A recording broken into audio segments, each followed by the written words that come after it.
চট্টগ্রামের প্রায় 150 কারখানায় অস্বাস্থ্যকর পরিবেশে তৈরি হচ্ছে ভেজাল সেমাই। ভ্রাম্যমাণ আদালতের অভিযানে কারখানা মালিকদের জেল জরিমানা। ঈদকে সামনে রেখে চট্টগ্রামের প্রায় 150 কারখানায় তৈরি হচ্ছে ভেজাল ও অস্বাস্থ্যকর সেমাই। অনুমোদনহীন এসব কারখানায় তৈরি সেমাই যাচ্ছে দেশের বিভিন্ন স্থানে। অভিযান চালিয়ে ভ্রাম্যমাণ আদালত জেল জরিমানা করছে কারখানা মালিকদের। চট্টগ্রাম থেকে রাজীব সেন প্রিন্সের পাঠানো তথ্যচিত্রে ডেস্ক রিপোর্ট।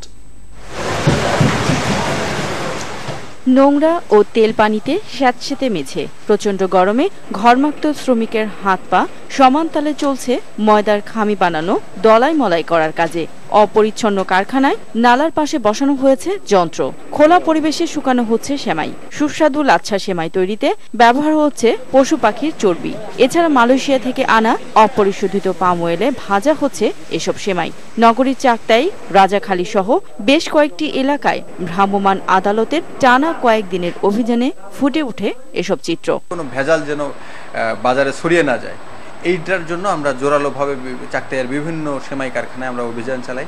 অনেকগুলো প্রতিষ্ঠানে আমরা দেখছি যে পরিবেশটা হয়তো আমাদের মানসম্মত না। এদিকে চিকিৎসকরা বলছেন অস্বাস্থ্যকর পরিবেশে তৈরি সেমাই স্বাস্থ্যের জন্য ক্ষতিকর। এই ধরনের অস্বাস্থ্যকর পরিবেশে এটা তৈরি করা হয় এবং এখানে যে সমস্ত ক্ষতিকর রাসায়নিক যদি ব্যবহার করা হয় সেই ক্ষেত্রে লিভারের এবং পেটের অনেক মারাত্মক স্বাস্থ্য ঝুঁকি রয়ে যায়।